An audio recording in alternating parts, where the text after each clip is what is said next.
Hello hello hello. हम्म।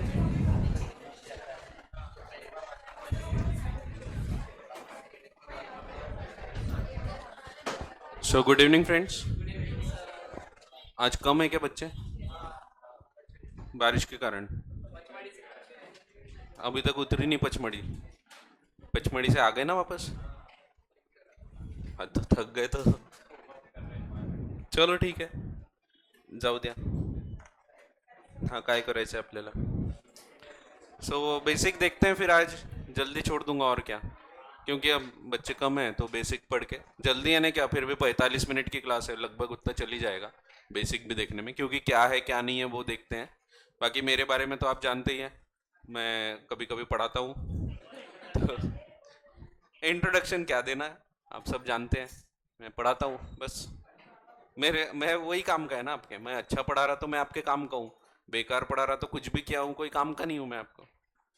सोच के देखो, मैं एकदम खतरनाक, मैं AR1 आया और मैंने MBA भी कर लिया, कैट वगैरह क्लियर करके एकदम IIM से MBA कर लिया. फिर मैं एक्चुरी भी हो गया, सब पढ़ लिया मैंने. उसके बाद जब मैं इधर आता हूँ तो मैं कुछ समझा ही नहीं पाता. तो मेरा कोई नॉलेज काम का ही नहीं है फिर. तो नॉलेज अंदर हो भी, लेकिन अगर पढ़ा नहीं पाऊंगा मैं तो कोई मतलब नहीं रहेगा. और अगर जो नॉलेज है, भले मैं फिर CA नहीं भी हूँ, लेकिन अगर मैं वैसे हूँ CA बता दूँ, लेकिन अगर CA नहीं भी हूँ लेकिन मैं अच्छे से आपको पढ़ा पाता हूँ और समझा पाता हूँ तो दैट इज़ सफिशिएंट. आपको बाकी कोई इंट्रोडक्शन से कुछ करना नहीं है. मैं क्या हूँ क्या नहीं हूँ क्या करना है आपको. अच्छा पढ़ा रहा हूँ, समझ में आ रहा है तो ठीक है, तो मैं आपके काम का हूँ. नहीं पढ़ा रहा हूँ तो कुछ भी किया हूँ कोई मतलब का नहीं हूँ. तो ऐसा है, यूटिलिटी देखो. तो यूटिलिटी देखना चाहिए हमेशा. चलो. हाँ नहीं, 90 नहीं आया वही. मैं सोच रहा था बट नहीं आया. सो 79 ही पता लगा है अभी तक तो हाईएस्ट. तो नहीं आ पाए इस बार भी. इस बार लॉ में बहुत खतरनाक अटकाए हैं लोगों को. अटकाए तो नहीं बोल सकते बट कम मार्क्स मिले हैं. क्लियर बहुत लोग हुए, ऐसे बहुत ही कम है जो लॉ में अटक गए हैं. सो लॉ के कारण अटके ऐसे वो कम ही है. बट जो भी अटकते हैं वैसे लॉ से ही अटकते हैं ज़्यादातर तो, क्योंकि अब नॉर्मल सी बात है ना, 2 पेपर में तो गोले लगाना है. उसमें क्या अटकाएंगे. गोले सही है तो मार्क्स मिलेंगे, गोले गलत है तो नहीं मिलेंगे. उसमें कुछ कर ही नहीं सकते मैनिपुलेशंस. फिर अकाउंट्स है, उसमें भी स्टेप मार्किंग मिल जाती है. बैलेंस शीट टैली हो या ना हो, स्टेप मार्किंग के भरोसे हम पास तो हो ही जाते हैं. एक लॉ ही है जहाँ जजमेंट का केस आता है. बट फिर भी अच्छा किया है पेपर इस बार बच्चों ने. सो पूरा एक तो वो 100% सॉल्व किए तो बहुत अच्छा हो जाता है, और इस बार काफ़ी बच्चों ने 100% सॉल्व किए थे. सो वो अच्छी बात है. सो 100% अगर सॉल्व किए तो पास हो ही जाते. बाकी हर जगह नहीं है, बाकी हर जगह लॉ में अटके ही थे लोग. देश भर का रिजल्ट देखोगे तो लॉ ही अटकाता है. फाउंडेशन में लॉ ही एक डिफिकल्ट जाता है और क्या, बाकी तो हो ही जाता है. इंटर में उल्टा हो जाएगा, लॉ में कोई फेल नहीं होता. अब देख लो, अभी रिजल्ट आया कल, लॉ में एक भी बच्चा फेल नहीं होगा, सब पास हो जाएंगे. क्योंकि इंटर टेक्निकल है ना, वहाँ सब एकदम section wise to the point आप लिखो तो बढ़िया मार्क मिलते हैं. यहाँ जजमेंट वाला हो जाता है फाउंडेशन का लॉ. क्योंकि फाउंडेशन के लॉ में आपको सही भी लिखा है तो भी आगे वाला क्या एक्सपेक्ट कर रहा है, जनरल लॉज है. क्योंकि यहाँ एकदम टेक्निकल नहीं, जनरल लॉ है. Contract act is a general law. Sale of goods act, partnership, ये सब जनरल लॉ है. सिर्फ टेक्निकल लॉ में कंपनी लॉ है, बाकी सब जनरल लॉज है. तो जनरल लॉज में मार्क्स कम मिलते हैं. चलो ठीक है, कोई बात नहीं. अब हम वापस आते हैं, बिजनेस स्टडीज पढ़ेंगे. भूल जाओ अब जो भी हुआ, भूलो तो मत, पढ़ना है आपको. सो हाँ, तो मैं बता रहा था बिजनेस स्टडीज. पिछले साल जो भी पढ़ा था आपने 11वीं में, उसका यहाँ कोई लेना देना नहीं है. पूरा टोटली डिफरेंट टॉपिक है. एक सेकंड.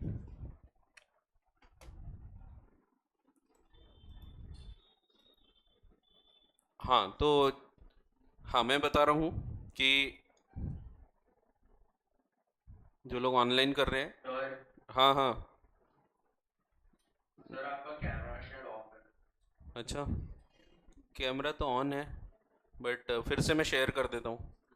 स्क्रीन शेयरिंग में शायद कोई तकलीफ है. चलो ठीक है, शेयर किया हूँ फिर से.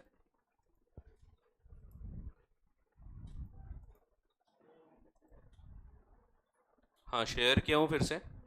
आई थिंक गलती से सब लोगों को एक्सेस है, तो किसी ने म्यूट कर दिया, ऐसी हरकतें मत करो. सो हमको यहाँ से पता लगता है बैकग्राउंड से कि कौन क्या कार्य कर रहा है। सो इसीलिए ऐसा करो मत। वो नीचे चेकिंग चलती रहती है, वो अपनी मैडम है ना श्री प्रिया मैम, वो देखेंगे फिर कौन काड़िया कर रहा है, फिर पड़ेंगी डांट। तो काड़िया मत करो। सो ठीक है, गलती से एक्सेस मिल गया है। हाँ ठीक है ठीक है, चलो। सो यहाँ पे पूरा टोटली डिफरेंट टॉपिक है। आपने जो 11th में पढ़ा था ये कंपनी वगैरह बनाना, बिजनेस चालू करना, इसके बारे में था। बिजनेस कैसे कैसे होते हैं, प्रोप्राइटरशिप क्या है, पार्टनरशिप क्या है। अब तो कितना चिल्लर लग रहा होगा आपको फाउंडेशन का पढ़ने के बाद। कुछ था ही नहीं वो तो। यहाँ पे लेकिन टोटली डिफरेंट टॉपिक है। इसका जो पार्ट ए है, इसका कोई लेना देना नहीं है आपका, ना सीए करिकुलम में आपको देखने को मिलेगा। हाँ ऑफ कोर्स थोड़ा बहुत स्ट्रैटेजिक मैनेजमेंट आपको दिखेगा सीए इंटरमीडिएट लेवल पे, उसमें थोड़ा सा काम आएगा। बाकी इसका मेजर ऐसा कोई लेना देना नहीं है बाकी के कोई भी टॉपिक से, आपके सीए के टॉपिक से। ना ही आपका 11th से कोई लेना देना है पार्ट ए का, क्योंकि पार्ट ए इज पूरा रिलेटेड टू दी मैनेजमेंट। जो लोग एमबीए बीबीए करते हैं उन लोगों की ज़रूर काम करेगा ये। जो बीबीए करना चाहेगा, जो सीए नहीं करना चाह रहा है, बीबीए वालों को वैसा का वैसा पूरा ये फिर से पढ़ने मिलेगा बीबीए में। BBA even MBA. मैनेजमेंट पढ़ना है अपने को पूरा। यहाँ पे मैनेजमेंट के बारे में हम पहला चैप्टर देखेंगे, जिसमें हम देखेंगे कि मैनेजमेंट क्या है, नेचर ऑफ मैनेजमेंट। नेचर का क्या मतलब होता है, नेचर यानी वो क्या है, कैसा है, उसको हम समझते हैं, वो नेचर है। जैसे मैं बोलता हूँ आपका नेचर क्या है, तो आपको गुस्सा आता नहीं आता, पढ़ाई करते नहीं करते, ये आपका नेचर हो गया।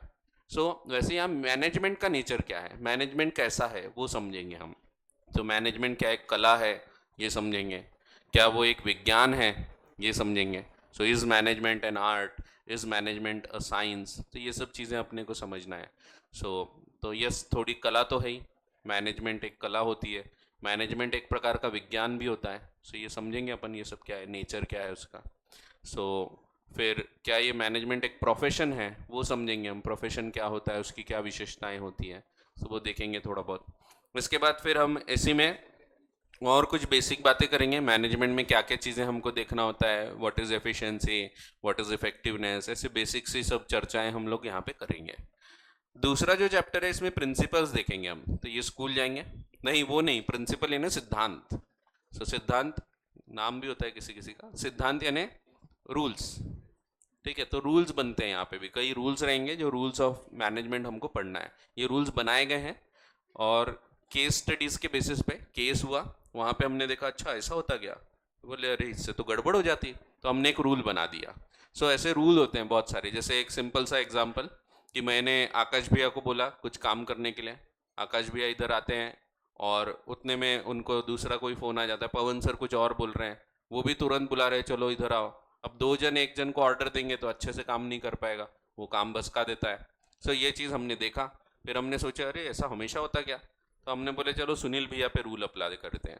सुनील भैया को बुलाए, मैंने एक काम दिया, पवन सर ने जानबूझ के दूसरा काम दिए, फिर देखे उनने भी भसका दिए, फिर देवा भैया को देखे, देवा भैया ने भी बिगाड़ दिए।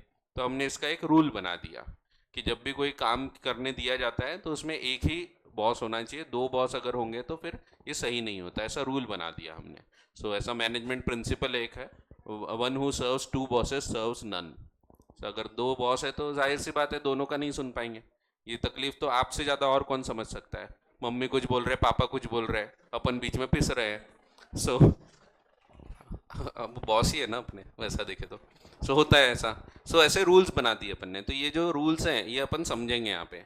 ऐसे रूल्स दो जनों ने बनाए हैं, एक है फेयोल।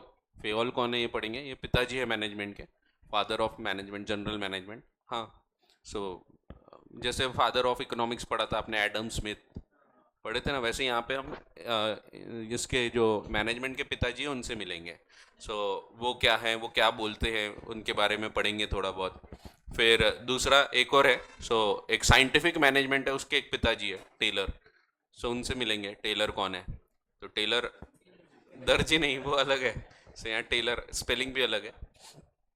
टेलर है, उनके भी कुछ प्रिंसिपल्स है साइंटिफिक मैनेजमेंट के, वो हमको पढ़ना है, जो बहुत इंपॉर्टेंट चैप्टर रहेगा सेकेंड वाला।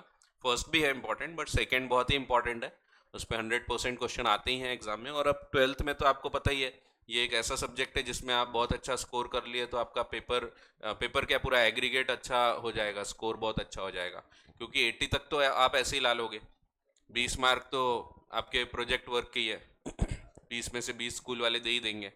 सो एक आध मार्क अगर हमने ज़्यादा कुछ काढ़े किए तो कटते हैं। हाँ, नहीं तो उनको भी तो अपना रिजल्ट अच्छा करना है ना, वो काहे को मार्क्स काटेंगे।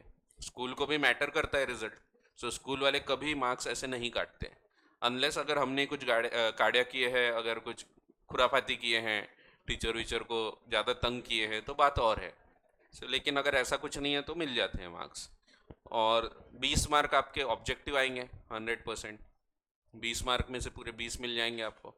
सो 40 मार्क तो ऐसे ही हो जाते हैं। बाकी बचे हुए पेपर में 60 मार्क में से आप 40 मार्क आराम से स्कोर कर ही लोगे, यानी 80 तक तो आप जा ही जाओगे, चले ही जाओगे। ज़्यादातर बच्चे हैं वो 80 तक तो चले ही जाते हैं, बट वो 80 से 100 तक नहीं जा पाते हैं। अगर आप 100 ला लिए या 99 भी ला लिए तो एकदम स्कोर पे बहुत फ़र्क पड़ जाता है, क्योंकि आपका परसेंटेज सीधा बढ़ा सकता है ये सब्जेक्ट। सो वही हमारा एम रहेगा, हमारा एम यहाँ 80 प्लस लाना नहीं है, या 99 100 पे अपन फोकस करेंगे। यहाँ ला सकते हैं, मैं सीए में ऐसा नहीं बोलता, वहाँ नहीं ला सकते। वहाँ पॉसिबल ही नहीं है। बहुत ही लॉ में तो नहीं चाहिए 99, शायद कभी मिले तो मिले, 100 तो नहीं मिलेंगे। 99 भी मुश्किल है, 90 के ऊपर कोई नहीं गया आज तक, पता है आपको। लेकिन यहाँ जा सकते हैं, 100 हर बार जाते हैं। एक बार तो 8 जन 100 लाए थे, 100 आउट ऑफ 100 एक बार 8 जनों को मिले थे बिजनेस स्टडीज़ में। फिर पिछले बार एक मिले यहाँ पे, हाँ यहाँ पे पिछले बार एक को ही मिला। उसके पहले भी 3 जन थे, तो ऐसा कभी 3 कभी 4, इस बार एक को ही मिला। आप भी ट्राई कर सकते हैं, पर 99 में खतरनाक बहुत लोग होते हैं। एक जन 100 लाएगा बट 7-8 लोग 99 पे रहेंगे। ऐसे बहुत होते हैं। सो आप भी यहाँ 99 100 तो ट्राई कर ही सकते, बट 100 ही ट्राई करो ना, काय को 99। वो एक मार्क का ना अलग ही वैल्यू रहेगी, 100 मिल गया ना एकदम मज़ा ही अलग आ जाएगा फिर। सो बहुत अलग ही वैल्यू रहेगी। तो ट्राई करेंगे अपन 100 आउट ऑफ 100। जहाँ जहाँ अपन मार्क्स गवा सकते हैं वो मैं बताऊंगा कहाँ पे गलतियाँ होती है। वो सब देखेंगे। बाकी आसान है सब्जेक्ट, 80 प्लस तो आप ऐसे ही ला लोगे। ऐसा नहीं, मैथ्स वगैरह जैसा नहीं है कि 80 लाना मुश्किल हो जाए। वो भी मिल रहा है अभी तो, मैथ्स में भी लेके आ रहे हैं अभी तो लोग। अभी इजी आया इस बार का पेपर। नहीं तो मार्क्स कम आते थे उसमें, बट अभी मिल रहे, तो इसीलिए हम लोग बोलते हैं कि एक्स्ट्रा सब्जेक्ट ले लो। आपको बताए होंगे सर लोगों ने।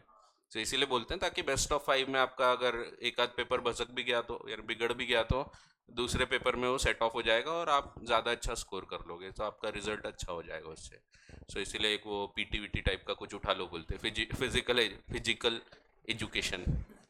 फिजिकल होता है ना, फिजिकल एजुकेशन होता है एक। हाँ, तो उसके एक सर रहेंगे जो मोटे से आएंगे। ठीक है, चलो। तो हाँ, तो वो तो खैर आपको पता ही है, बट यहाँ पे हमारा मेन एम रहेगा प्रिंसिपल्स वाला चैप्टर तो खतरनाक डीप में अपने को बहुत अच्छे से समझना है। समझना मेन इंपॉर्टेंट है, यहाँ पे भी रटने के पीछे नहीं जाना है। समझोगे आप तो इजीली सॉल्व कर पाओगे। केस स्टडीज आते हैं आपको, प्रैक्टिकल क्वेश्चंस आते हैं, एनालिटिकल स्किल्स यूज करना पड़ता है। कुछ कुछ डायरेक्ट क्वेश्चंस भी रहेंगे, बट वो भी रटने की जरूरत नहीं रहेगी। आप पहला पॉइंट लिखोगे, अपने आप सेकंड याद आएगा, थर्ड याद आएगा। और यहाँ पे ऐसा बहुत ज़्यादा कोई वर्ड पावर की भी ज़रूरत नहीं है, सिंपल वाले वर्ड्स हैं, बहुत आसानी से आप स्कोर कर पाओगे यहाँ पे। ठीक है। प्रिंसिपल्स ऑफ मैनेजमेंट ये एक इंपॉर्टेंट चैप्टर है। फिर बिजनेस एनवायरनमेंट हम देखेंगे। बिजनेस जो भी करते हैं वो एक वातावरण में किया जाता है। ये वातावरण का क्या क्या हिस्सा होता है ये समझेंगे। लीगल एनवायरनमेंट होता है, फिर गवर्नमेंट पॉलिटिकल एनवायरनमेंट होता है, ऐसे अलग अलग एनवायरनमेंट होते हैं, सोशल एनवायरनमेंट होता है, ये सब हम समझेंगे। इसके बाद actual planning, organising, staffing, directing, controlling, ये फंक्शंस ऑफ मैनेजमेंट कहलाते हैं। ये 5 फंक्शंस हमको समझना है। जब भी एक व्यक्ति अगर मैनेज करता है, एक अच्छा मैनेजर है, तो वो ये 5 चीज़ें करता है, ये 5 फंक्शंस वो एक्सरसाइज करता है। पहली चीज़ प्लान करना।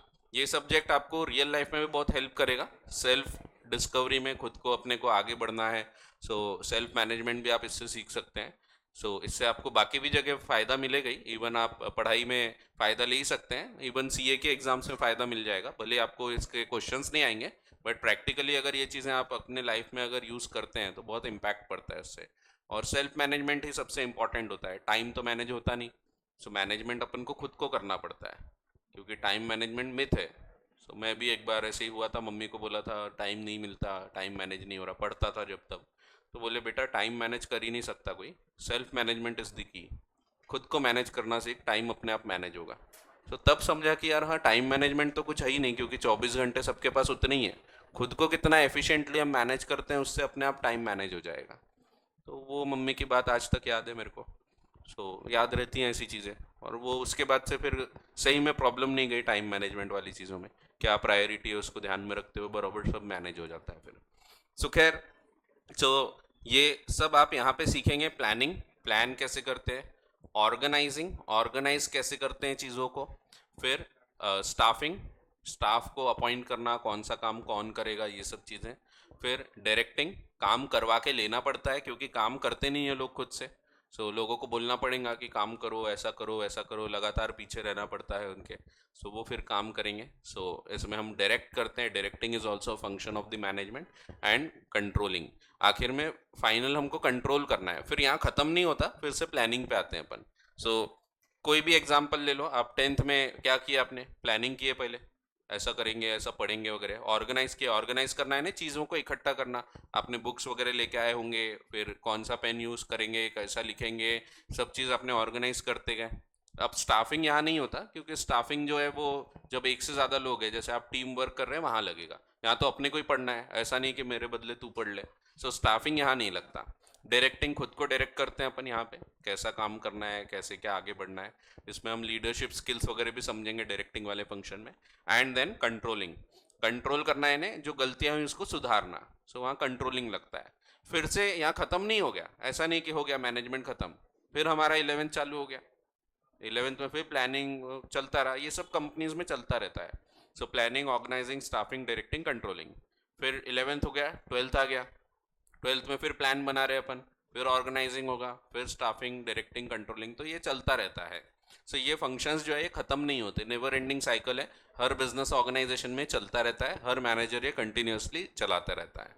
वो चीज़ हमको यहाँ पे समझना है। ये मैनेजमेंट का हिस्सा हो जाता है जिसमें हमको टोटल 8 चैप्टर्स पढ़ना है। जिसमें आप देखोगे पहले 3 चैप्टर जो है 16 मार्क इसमें आपको मिल जाएंगे। जिसमें चैप्टर नंबर 2 बहुत ही बड़ा है। बाकी चैप्टर नंबर 1 एंड 3 कंपेरेटिवली थोड़े छोटे हैं। बट चैप्टर नंबर 2 बहुत बड़ा चैप्टर है, उसमें बहुत टाइम लगता है, धीरे धीरे चलते रहता है। फिर planning, organising, staffing. Planning and organising इस पे 14 मार्क्स दिया है। स्टाफिंग, डायरेक्टिंग, कंट्रोलिंग, इसमें भी डायरेक्टिंग थोड़ा बड़ा है। स्टाफिंग और कंट्रोलिंग कंपेरेटिवली छोटे चैप्टर्स हैं। 20 मार्क्स है। ये 3 चैप्टर्स आपको 20 मार्क फेच करेंगे, जिसमें आपको कम पढ़ के ज़्यादा मार्क्स मिल जाएंगे। जो 6th, 7th और 8th है। इसके बाद हम पूरा टॉपिक चेंज कर देंगे। आपको 11th में याद होगा तो 40 मार्क्स पार्ट ए पे था, 40 मार्क्स पार्ट बी पे था। यहाँ ऐसा नहीं है, 40 मार्क्स नहीं 50 मार्क्स दिया है पार्ट ए पे।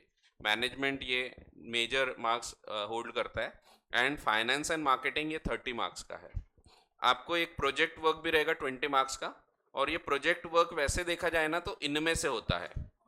तो वैसे देखा जाए तो business, finance and marketing total 50 marks का हो जाता है, क्योंकि project will be among these things. ये चारों में से एक टॉपिक पे रहेगा। ठीक है। वो स्कूल वाले बताएंगे। फाइनेंशियल मैनेजमेंट पे हो सकता है। मार्केटिंग मैनेजमेंट ज़्यादा आसान पड़ता है, आप कोई भी सिलेक्ट कर सकते हैं, वो आपको टॉपिक्स देंगे, उनमें से आप सिलेक्ट कर सकते हैं।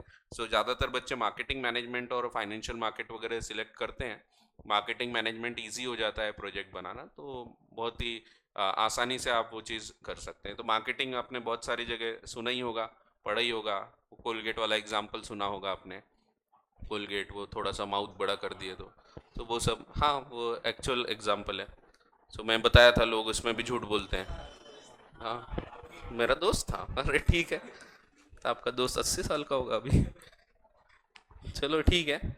ये यहाँ पे हम समझेंगे फाइनेंशियल मैनेजमेंट। फाइनेंशियल मैनेजमेंट का एक छोटा सा हिस्सा आपने पिछले साल पढ़ा था। मैंने आपको बताया था फाइनेंशियल मैनेजमेंट में 3 ही चीज़ें होती है, 3 डिसीजन लेना पड़ता है आपको। पैसा आएगा कहाँ से, याद आ रहा है थोड़ा सा। सोर्सेस ऑफ फाइनेंस पढ़े थे बचपन में, इतने इतने से थे, आए थे सर बीएसटी पढ़ाओ, बीएसटी पढ़ाओ।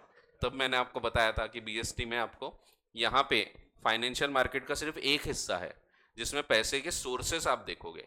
जिसमें हमने equity share, preference share, retained earning ये समझा था। फिर थोड़ा बहुत एडीआर, जीडीआर भी देखा था। उसके बाद फिर बोरोड फंड्स में हमने बहुत सारी चीज़ें देखे थे। डिबेंचर्स हो गए, loans from financial institutions and banks हो गए, deposits, public deposits, trade credit, ऐसे बहुत सारी चीज़ें पढ़े थे। पैसा लाएंगे कहाँ से, उससे डील कर रहा था वो। इस साल का जो आपका टॉपिक रहेगा, पैसा लाएंगे कहाँ से, वो तो है ही थोड़ा सा। इसके अलावा इसको यूज़ कहाँ करेंगे, कैसे क्या उसको अप्लाई करेंगे पैसे को, क्योंकि पैसे के बहुत सारे यूज़ होंगे। कौन सा ज़्यादा फायदेमंद रहेगा। जैसे मेक और बाय डिसीजन होते हैं। सो कोई चीज़ बनाना या खरीद के ला लेना, सो मेक और बाय डिसीजन। या बाय और रेंट, ये भी डिसीजन होता है। कार खुद की खरीदना पुराएगा या फिर किराए से लेके आना पुराएगा। सो किराए से लाना ज़्यादा पुराता है ज़्यादातर लोगों को, अगर रियल लाइफ में आप देखो तो। सो मेरे को भी कार खरीदना नहीं पुराता, वो तो स्टेटस मेंटेन करना है, इसीलिए छोटी सी ऑल्टो ले लिया। हाँ, स्टेटस मेंटेन हो गया, ऑल्टो है मेरे पास एकदम। हाँ। हाँ, खुद की कार है। ऑल्टो है ना मेरे पास, ऑल्टो चलाता हूँ मैं, छोटी सी। सबसे बेस्ट कार है लेकिन।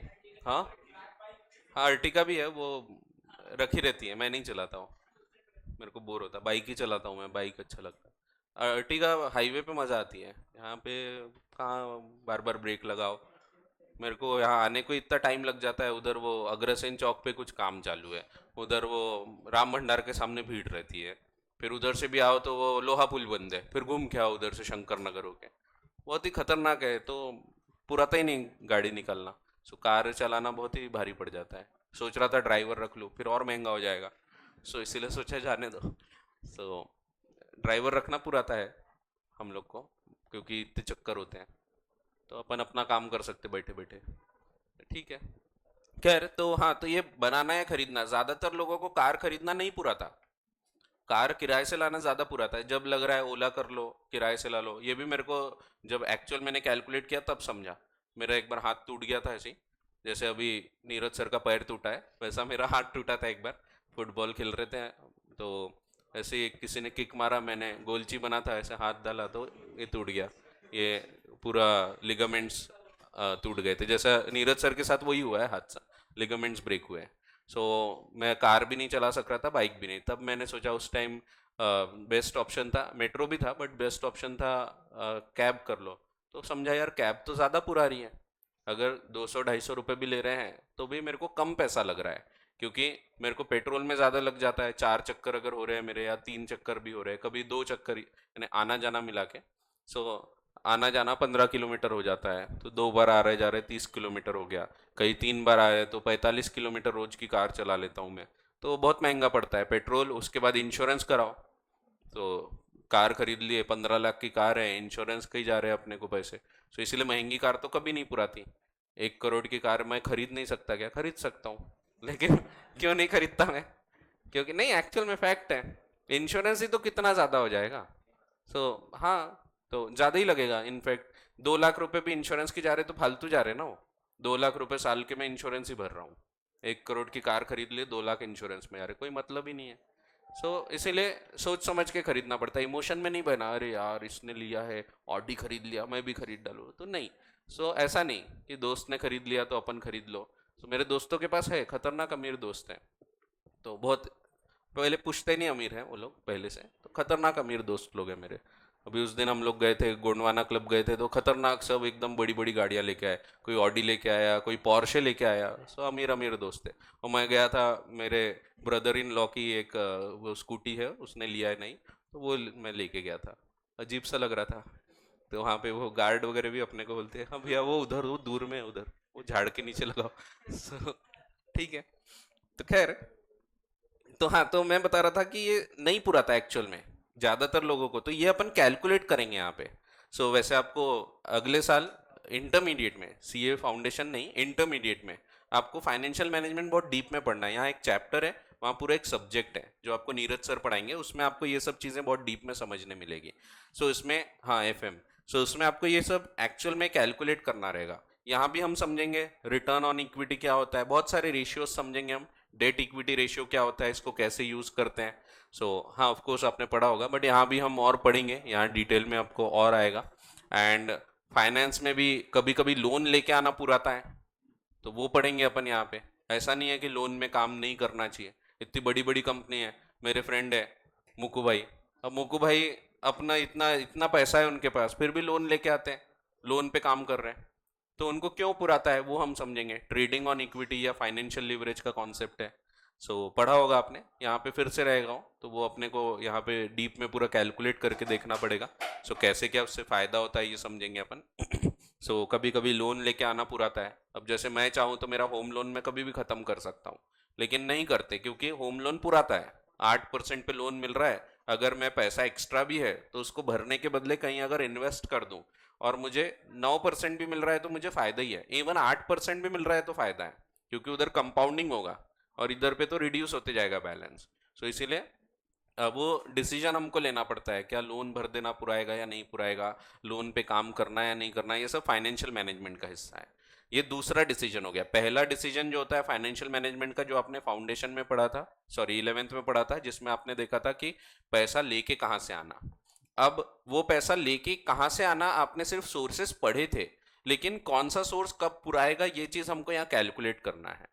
कब लोन लेके आना, कब खुद का पैसा लगाना, ये सब अपने को देखना रहेगा विथ ऑल दी कैलकुलेशंस। फिर इसके बाद उसको कहाँ यूज़ करना है, खरीद के लाना चीज़ या फिर किराए से लेके आए, बनाए या फिर खरीद के लेके आए, ये सब चीज़ें हमको समझना है। एंड इसके बाद जो रिटर्न आया है उसको कैसे वापस करना, डिविडेंड। ये 3 डिसीजन होते हैं फाइनेंशियल मैनेजमेंट में। डिविडेंड कैसे क्या वापस करना, कितना वापस करना, कितना रिटेन करना, तो ये 3 डिसीजन हम देखेंगे यहाँ पे। ठीक है, तो investment decision, financing decision and dividend decisions, ये 3 डिसीजंस हमको पूरा पढ़ना है। तो इस साल आपको पूरा फाइनेंशियल मैनेजमेंट वैसे डीप में हो जाएगा, लेकिन एक चैप्टर में होगा। यही आपको एक सब्जेक्ट करके पढ़ना पड़ेगा सीए इंटर में, आधा सब्जेक्ट। सो आधा सब्जेक्ट है वो, एफएम के साथ एसएम है, स्ट्रेटेजिक मैनेजमेंट। तो एफएम 50 मार्क का रहता है और एसएम 50 मार्क का रहता है। फिर फाइनेंशियल मार्केट, शेयर बाजार, ये समझेंगे हम। यहाँ ट्रेड कैसे होता है ये बताया जाएगा अब इस साल आपको। सो ट्रेडिंग कैसे होती है, कैसे क्या ऑनलाइन ट्रेड भी होते हैं तो कैसे होते हैं, पहले कैसे ट्रेड होते थे। पहले फ्लोर ट्रेडिंग होती थी, आपने देखा होगा स्कैम में 1992, उसमें बताया हर्षद मेहता चिट्ठी लेके खड़ा है चिल्ला रहा है। सो वैसा शाउट आउट करके पहले बोली लगाई जाती थी, ऑफर्स बिड्स वगैरह कलेक्ट की जाती थी। अब वैसा नहीं होता, अब ऑनलाइन बिडिंग होती है। तो वो कैसे होता है वो पूरा समझेंगे। कहाँ ऑर्डर जाते हैं, कहाँ से मैच होते हैं, कैसे क्या ट्रेड होता है, कितने दिन में आपको पैसा देना पड़ेगा, कितने दिन में शेयर आ जाएंगे अकाउंट में। सो कब बेचे हैं तो कब हमको शेयर देना पड़ेगा और कब पैसा मिलेगा। सो ये सब चीज़ें हमको समझना है। T+1 डे क्या होता है, कब सेटलमेंट होगा, कॉन्ट्रैक्ट नोट्स क्या होते हैं, ऐसे सब टेक्निकल चीज़ें हमको सीखने मिलेगी। फिर मार्केटिंग मैनेजमेंट, ये भी खतरनाक डीप में समझना है हमको। मार्केटिंग ये भी एक सेपरेट ब्रांच है पूरी मैनेजमेंट की। लोग एमबीए करते हैं उसमें मार्केटिंग ब्रांच उठाते हैं। सो ये सभी अलग अलग ब्रांचेस, स्टाफिंग है उसके ऊपर एचआर मैनेजमेंट होता है। सो वैसे यहाँ पे मार्केटिंग मैनेजमेंट में हमको मार्केटिंग के बारे में काफ़ी कुछ पढ़ना रहेगा। सो बहुत डीप में हम समझेंगे प्रोडक्ट डिज़ाइन के बारे में, प्रोडक्ट के फीचर्स, उसका प्राइस कैसे रखना, ये सब चीज़ों के बारे में एक्चुअल हमको एकदम एक्चुअल तो नहीं बट फिर भी काफ़ी हद तक के डिटेल में हमको इसके बारे में समझने मिलेगा। एंड कंज्यूमर प्रोटेक्शन, ये एक कानून है। ये कंज्यूमर प्रोटेक्शन, इसको पूरा बोले तो कंज्यूमर प्रोटेक्शन एक्ट है। तो ये एक्ट हमको पढ़ना है। ये एक्ट पे भी कुछ छोटा सा एक्ट है, बहुत ही एकदम चिल्लर है, 1.5 दिन का 2 दिन का है समझो टॉपिक, 2 दिन में ख़त्म हो जाता है। तो ये सबसे छोटा चैप्टर है आपके कोर्स का, 2 या 3 दिन पकड़ो मैक्सिमम। सो कंज्यूमर प्रोटेक्शन बहुत ही छोटा सा टॉपिक है और ये दिया ही है आगे, अपन देखते हैं। और ये एक बार कंप्लीट हो गया, दोनों में 15-15 मार्क है।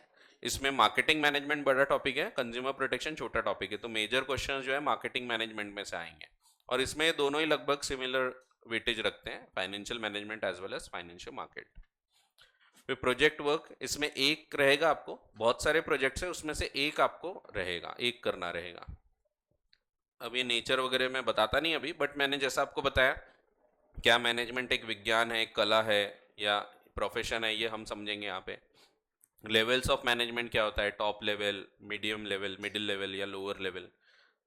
फिर मैनेजमेंट के फंक्शंस, इस पे बाद में चैप्टर आएगा, planning, organising, staffing, directing and controlling. Coordination क्या होता है ये समझेंगे, कोऑर्डिनेशन तालमेल बनाना। प्रिंसिपल्स ऑफ मैनेजमेंट, जैसा कि मैं बताया था फेयोल के प्रिंसिपल पढ़ेंगे हम, उसके बाद टेलर के साइंटिफिक मैनेजमेंट के प्रिंसिपल पढ़ेंगे। So Fayol is the father of management, general management, and Taylor is the father of scientific management. फिर बिजनेस एनवायरनमेंट, इसमें क्या क्या डायमेंशंस है, economic, social, technological, political, legal, ये सब अपन समझेंगे। डीमोनेटाइजेशन का एक छोटा सा कॉन्सेप्ट है, वही आपको याद होगा भाई और बहनों, आज रात 12 बजे से बस वही। सो नोटबंदी हुई थी, छोटा सा टॉपिक है, उसके क्या फ़ायदे क्या नुकसान। प्लानिंग, नुकसान तो बताएंगे नहीं, फ़ायदे ही बताएंगे अपन, फ़ायदे रहेंगे इसके। प्लानिंग, फिर अब यहाँ से चालू होगा प्लानिंग। प्लानिंग एक अलग फंक्शन ऑफ मैनेजमेंट है। 5 फंक्शंस है मैनेजमेंट के: planning, organising, staffing, directing and controlling. इसमें से प्लानिंग पहले पढ़ेंगे। इसमें अलग अलग टाइप के plan, water strategies, water standing plans, ऐसे अलग अलग टाइप के प्लान्स हम पढ़ेंगे। फिर इसके बाद ये सब दिए, ये standing plan, single use, objective, strategies, policies, procedures, ये सब में क्या फ़र्क है ये समझेंगे अपन। ऑर्गेनाइजिंग, ऑर्गेनाइजिंग क्या होता है, ये छोटा टॉपिक है थोड़ा सा, तो इसमें हम समझेंगे ऑर्गेनाइजिंग में क्या क्या आता है। डेलीगेशन, डेलीगेशन क्या होता है, कैसे क्या काम सौंपे जाते हैं। डिसेंट्रलाइजेशन क्या है। फिर स्टाफिंग पढ़ेंगे हम। स्टाफिंग में लोगों को अपॉइंट करना, क्योंकि हर व्यक्ति हर काम में परफेक्ट नहीं होता, तो वो प्रॉपर व्यक्ति को ढूंढ के अपॉइंट करना उस पर्टिकुलर काम के लिए। सो ये समझेंगे। सिलेक्शन प्रोसेस, इसी में हम इंटरव्यू प्रोसेस वगैरह भी समझेंगे कैसे क्या होता है। सो क्या करना क्या नहीं करना, सो क्या सवाल पूछे जाते हैं, तो ये भी अपन स्टाफ के यानी अपन एचआर के एंगल से देखेंगे। अपन इंटरव्यू देने वाले के एंगल से नहीं देखेंगे, अपने एंगल से। जैसे मैं पूछूंगा आपसे कि what are your strengths and weaknesses, तो आप अपने स्ट्रेंथ बताओगे, फिर वीकनेस तो होती नहीं अपने अंदर, अपन बोलेंगे आई हैव नो वीकनेसेस। ऐसा नहीं होता, एक्चुअली वीकनेसेस होती है और बताना पड़ता है। अगर आई हैव नो वीकनेसेस बोले तो हो गया, वहीं रिजेक्ट कर दिए। सो वीकनेसेस बताना पड़ता है अपने को। नहीं भी होंगी तो यानी होगी तो ऐसे, लेकिन ऐसा घुमा फिरा के बताना है। जैसे मैं बोलूँगा कि मेरी एक वीकनेस है कि I hate to work in team, team work मुझे नहीं जमता, क्योंकि लोग अलग अलग प्रकार से डिसीजन लेते हैं। बट फिर ये बोलना उसके बाद, ऐसा नहीं कि मेरे को टीम वर्क नहीं जमता तो मैं नहीं करता, बट फिर भी मैं ट्राई करता हूँ, और जब मैं टीम वर्क करता हूँ तो मुझे पता लगता है कि कुछ लोग ज़्यादा बेहतर काम करते हैं। तो ये नहीं, एक्चुअल में ऐसी आंसर देना पड़ता है आपको, क्योंकि नहीं तो आप बोलोगे कि टीम वर्क नहीं जमता, ये वीकनेस है, तो आधा आंसर हो गया, रिजेक्ट हो गया। उसके बाद लेकिन मैंने नोटिस किया हूँ कि जब टीम वर्क करते हैं तो कुछ लोग बहुत अच्छा काम करते हैं और उसका बेनिफिट होता है, सिनर्जी क्रिएट होती है, और वो सिनर्जी का फायदा देखते हुए मैं टीम में इन्वॉल्व होकर काम करना चाहता हूँ। तो ऐसा बोलना पड़ता है घुमा फिरा के। एक्चुअल में ये सब सीखना पड़ेगा आपको।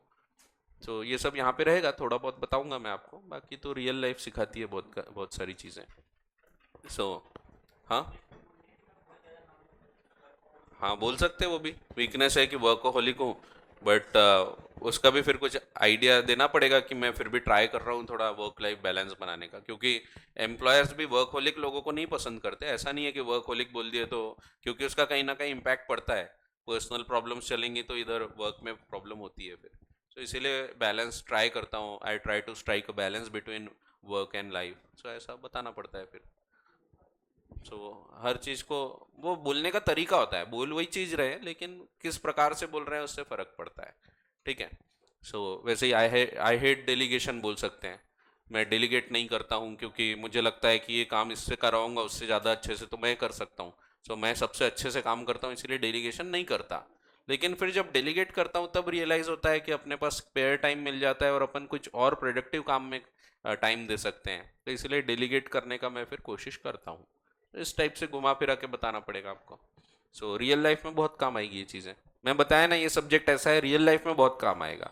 भले ही आपको एग्जाम में तो मार्क्स स्कोर करने के लिए है ही, बट उससे ज़्यादा रियल लाइफ में अगर आपने इसके पॉइंट्स को अपने लाइफ में उतार लिया ना तो काफ़ी हेल्प मिलेगी इससे। सो आप खुद ही सोचो, ये सब अगर इंटरव्यू में आप यूज़ करोगे तो फ़र्क पड़ेगा ना, फ़ायदा मिलेगा उसका। सो बाकी लोग भी रहेंगे, कोई बोलेगा आई हैव नो वीकनेसेस, तो वो तो रिजेक्ट हो गया। फिर रिज्यूमे में कभी भी गलत चीज़ नहीं लिखना पड़ता है। तो क्योंकि जितने भी सवाल आते हैं वो रेज्यूमे से ही पूछे जाते हैं। मैं लिख दूंगा मेरे रेज्यूमे कि मैं फुटबॉल प्लेयर था अपने कॉलेज में। हो सकता है आगे वाला भी फुटबॉल प्लेयर रहा हो, मेरे से कोई भी वो डाउट पूछ ले, कोई भी सवाल पूछ लेगा फुटबॉल से रिलेटेड। ज़रूरी थोड़ी है वो एकेडमिक का ही पूछे। वो मेरे को पूछेगा देखो ये गोल पोस्ट है, यहाँ पे लाइन है, लाइन के अंदर गया बॉल लेकिन नीचे नहीं लगा और जाली पे नहीं लगा, गोल हुआ कि नहीं हुआ, कुछ भी पूछ सकते हैं। तो टेक्निकल है ना, ऑफ साइड पूछ लेगा, मैं बोलूंगा नहीं मैं तो ऐसे ही खेलता था, इतना नॉलेज नहीं है, तो रिजेक्ट हो गए, झूठ बोले है ना आपने। सो कभी भी उसमें कभी झूठ नहीं बोलना पड़ता है, जो चीज़ है वो क्लियर लिखना पड़ता है रिज्यूमे में। सो वो सब भी बताऊंगा मैं थोड़ा बहुत। आधे से ज़्यादा 90% लोग रिजेक्ट होते हैं रिज्यूमे देख के, रिज्यूमे पे ही रिजेक्ट हो जाते हैं। फिर बाकी 10% लोग आगे आते हैं। चलो ये सब हम देखेंगे, रिक्रूटमेंट प्रोसेस क्या होती है, फिर सिलेक्शन कैसे होता है, ट्रेनिंग डेवलपमेंट, ओरिएंटेशन प्रोग्राम्स, ये सब हम समझेंगे। फिर directing, concept and importance, elements of directing. फिर इसमें मोटिवेशन के बारे में चर्चा करेंगे। मोटिवेशन सबको पता है। मोटिवेशन बोलते रहते हैं ना लोग चिल्ला चिल्ला के। आपने देखे होंगे वो कौन है, बिंद्रा जी, ऐसे चिल्लाते रहते हैं, मोटिवेट होते हैं एकदम। हाँ एकदम खतरनाक। बहुत लोग हैं तो मोटिवेशन सीखेंगे हम। मैस्लोज नीड हायरार्की एक और इम्पॉर्टेंट कॉन्सेप्ट है। मैस्लो करके एक व्यक्ति था, अब्राहम मैस्लो, उसने कुछ नीड हायरार्की बताया था, वो हम समझेंगे कि what are the motivational factors. एक पिरामिड बनता है, उसमें 5 टाइप्स ऑफ नीड्स होती हैं, वो हम समझेंगे क्या क्या होती हैं। फिर लीडरशिप, लीडरशिप के अलग अलग प्रकार होते हैं। एक होता है हिटलर जैसा लीडर, वो समझेंगे हम। ऑटोक्रेटिक, डेमोक्रेटिक, कोई होते हैं जो सबको साथ लेके चलते हैं।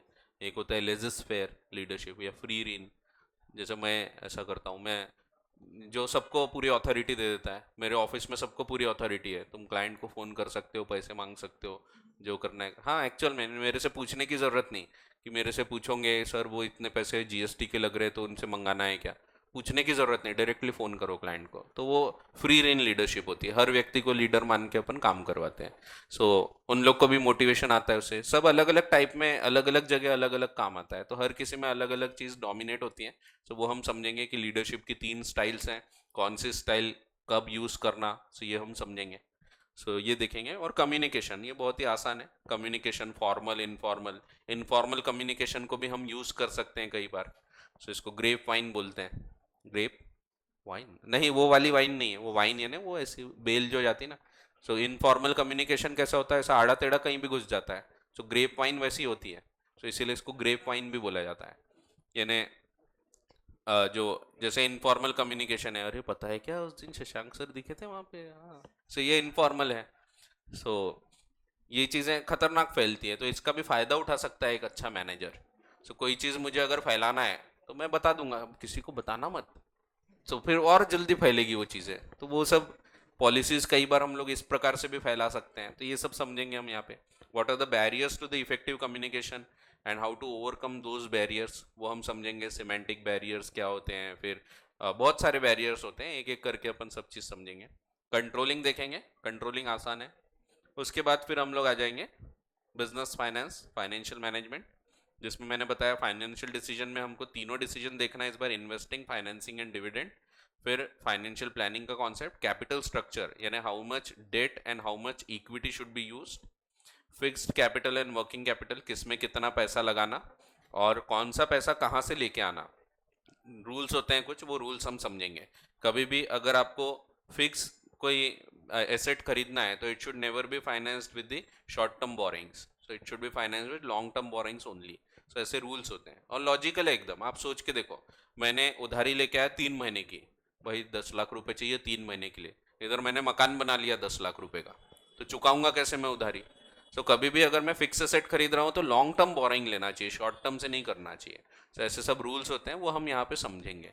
क्या क्या रूल्स रहते हैं, कौन सा कैपिटल कब यूज़ करना, कब यूज़ नहीं करना। फिर फाइनेंशियल मार्केट, फाइनेंशियल मार्केट में बेसिक वही कैपिटल मार्केट है, इसमें भी 2 प्रकार के, प्राइमरी एंड सेकेंडरी, ये हम समझेंगे। मनी मार्केट भी पढ़ेंगे। वैसे मनी मार्केट छोटा सा कॉन्सेप्ट है, ये देखेंगे अपन। जहाँ पैसा खरीदा बेचा जाता है वो मनी मार्केट है। मनी मार्केट और कैपिटल मार्केट थोड़े बहुत सिमिलर है, लेकिन अपन दोनों को अलग अलग समझेंगे, डिस्टिंग्विश भी करेंगे। स्टॉक एक्सचेंज क्या होता है और सेबी कौन है, ये देखेंगे। मार्केटिंग बहुत बड़ा चैप्टर है, चलता रहेगा। मार्केटिंग का कॉन्सेप्ट, फिर मार्केटिंग मिक्स, इसमें 4 एलिमेंट्स होते हैं। एक्चुअली मार्केटिंग मिक्स के 4 एलिमेंट्स है, ये जो आगे लिखे हुए हैं। ये फर्स्ट एलिमेंट है प्रोडक्ट, प्राइस, फिजिकल डिस्ट्रीब्यूशन या इसी को प्लेस बोलते हैं, एंड प्रमोशन। ये 4 एलिमेंट्स है, ये मार्केटिंग मिक्स कहलाता है। चारों को मिला के मार्केटिंग मिक्स बनता है। ये एक्चुअली सेपरेट टॉपिक्स नहीं है, इसी के 4 टॉपिक्स हैं, तो ये समझेंगे हम। और फिर कंज्यूमर प्रोटेक्शन खत्म। कंज्यूमर प्रोटेक्शन का नया कानून आया है अभी 2019 का, ये अपन पढ़ेंगे। प्रोजेक्ट वर्क, प्रोजेक्ट में क्या होगा ये स्कूल वाले बताएंगे वैसे आपको। अगर आप ऐसे स्कूल में जो टाइप्स वाले हैं तो वो यहीं पे आ जाएगा आपको पूरा। Visit to a handicraft unit, और उसका फिर आपको रिपोर्ट बनाना। इंडस्ट्री, तो इंडस्ट्री विजिट्स वगैरह भी होती है अपनी। पिछले साल आपकी नहीं हुई थी ना, गए थे ना आप, हाँ। तो इस साल भी करेंगे एक आध। डिपार्टमेंटल स्टोर घूम लेना नहीं तो। Visit to a mall, mall चलेंगे अपन मस्त। टाइम जोन में खेल वेल के आएंगे। सो नहीं, इतना नहीं, अति हो जाएगा, लूट जाऊंगा मैं। सो ये प्रोजेक्ट्स खैर आपको स्कूल वाले बताएंगे, इसके ऊपर अपन ज़्यादा टॉपिक नहीं डिस्कस करते। हाँ, आपको अगर इसमें कोई दिक्कत जाएगी तो ज़रूर मेरे से पूछ सकते हैं। सो ये सब हम पढ़ेंगे बट अगली क्लास में पढ़ेंगे, अभी अपन पढ़ाई नहीं चालू कर रहे हैं। आप लोग जल्दबाजी में लग रहे हैं थोड़े। चलो ठीक है, कोई बात नहीं। सो ये एनसीईआरटी से ही मैंने आपका जो बोर्ड है वहीं से डाउनलोड किया हूँ, लगे तो मैं शेयर कर दूंगा आपको ये।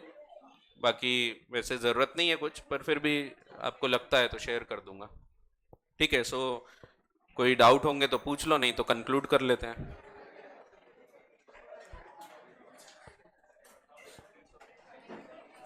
चलो ठीक है, कंक्लूड करते हैं। अगली क्लास में अपन पढ़ाई चालू करेंगे, डायरेक्टली चैप्टर नंबर 1 से शुरू करेंगे। बुक तो आपको पता ही है, सो वो बुक बेस्ट है, उसके हिसाब से अपन पढ़ेंगे। पार्ट वन लेके आना है। बीच में मैं बताऊंगा, फिर पार्ट 2 चालू करेंगे अपन।